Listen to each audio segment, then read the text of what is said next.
Oh, hey there, friends. So as the new year approaches, we always have this optimistic idea that we're going to have a New Year's resolution and it's going to be get more done and do more this and do more that. It's always more and more and more, but we end up procrastinating on a lot of things. In fact, did you know that research shows that 23% of people quit their resolution the first week, and an additional 43% actually quit the resolution by the end of the month. So we can't even make it 4 weeks. So in the new year, I'm gonna try something a little bit new, and I think you should try it too. How about trying to accomplish things that we need to take care of? I know it sounds kind of crazy, but when you come up with a resolution, I don't know about you, but I mainly do it because I want something more exciting, or I want to hit a certain goal, like maybe lose weight or eat better.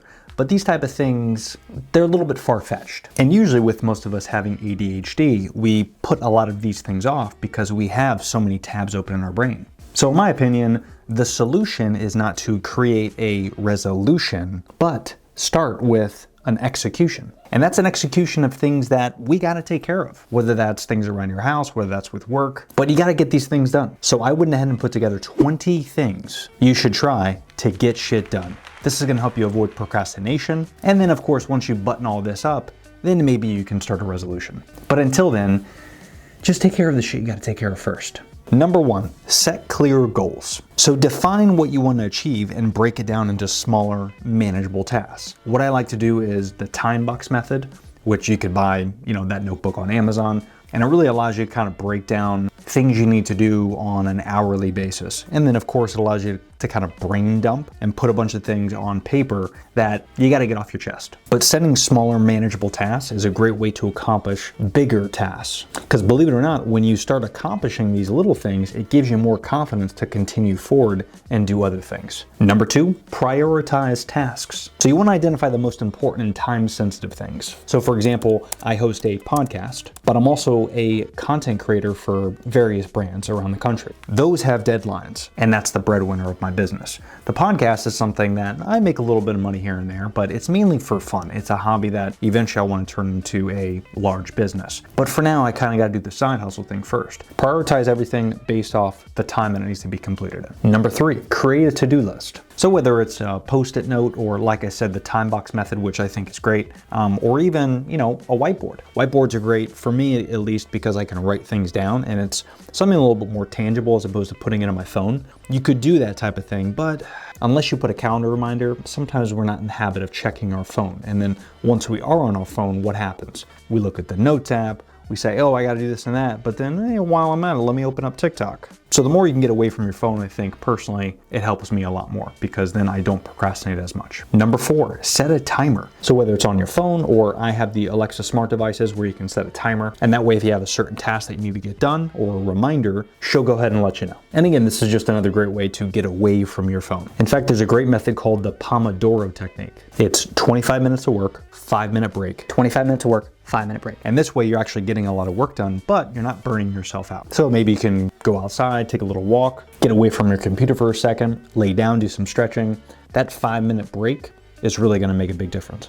Number 5, eliminate distractions. Minimize interruptions. The one thing I love about having all my devices linked up, whether you're an Apple user or Android, you can have all these things linked up, but you can set a focus timer. So that way anybody who calls or texts, they get notified that all your devices are on silent. And I really love this because sometimes if I have a friend call or text, I get caught up in these long conversations that eventually could take up a lot of your time. Number 6, start small. So if it's a Monday, for example, and you have 25 things to do, start with the smallest task that needs to be completed first. Again, having these little wins and completing these tasks one after another is going to give you more confidence to continue on. But if you have the hardest task set for like 9 a.m. and it takes you 5 hours to complete it, that's going to burn you out. It's going to exhaust you and you're not going to want to do anything else.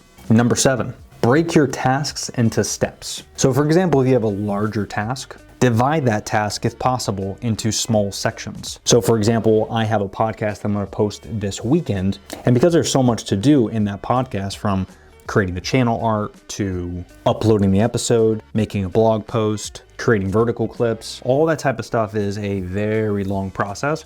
So I try not to do that in one day. I break it up into small little sections, so that way as I'm accomplishing each one, it's not so overwhelming. Number 8, set deadlines. Creating deadlines for yourself is just a great way to eliminate procrastination. For example, you want to have maybe 3 or 4 things done before lunch. Lunch is the goal, lunch is the reward. So having these deadlines is going to kind of push you a little bit more to complete those tasks before lunch. Number 9, visualize success. As you're going through these tasks on a daily basis, you want to imagine yourself completing these tasks. The mind is a lot stronger than you think, and having that satisfaction in your brain, that forward thinking, that's going to keep you motivated to continue to go forward. Number 10, holding yourself accountable. So one thing I've been doing has been, especially on Threads, Twitter, or my Instagram stories, I've been posting what my goals are, and I've been posting on things that I need to do this week. So when I post it on, let's say Monday, and I say, I'm gonna post 1 more podcast at the end of this week, it not only lets my followers know, but it also holds me accountable, because I don't wanna be that person that doesn't post the podcast at the end of the week, because then I'll have people being like, hey man, where's the podcast? Maybe it's just something telling your spouse, telling your family member, telling a friend. You want to do whatever you can to hold yourself accountable. Number 11, use positive reinforcement. So you want this to be something incremental than what we talked about before for lunch being the reward. But maybe it's something like, if you complete all your tasks this week, you're gonna do an Uber Eats to Chipotle. It's something that gets you excited, because that's just gonna set you up for success. Number 12, probably my favorite, avoid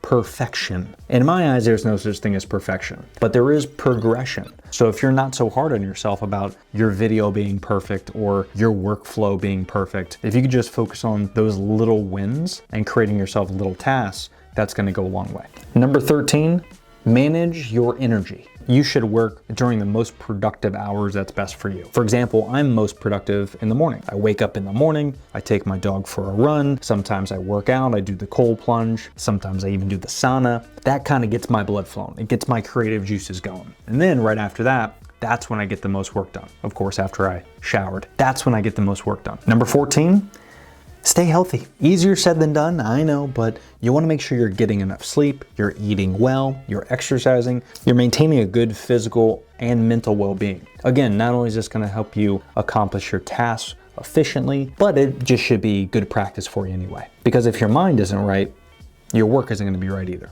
Number 15, learn to say no. This is a big struggle for me because I've always learned, take every project, hustle, hustle, hustle, but then that's not always the best solution, because A, you'll probably get burned out, but B, which is probably the most common here, every single time that you say yes to everything, you end up procrastinating on other things. You're not Superman. You can't do everything. Neither can I. If you take on too much at a time, like a server carrying dishes, if you can't handle it, you're gonna end up dropping everything. And like our man Ron Swanson said, don't half-ass 2 things, whole-ass 1 thing. 16, seek support. So whether you're discussing goals with friends or family, but you wanna have some sort of support system that's gonna help you not only stay away from procrastinating, but it gives you that little encouragement that you might need midweek or midday. 17, mindfulness and meditation.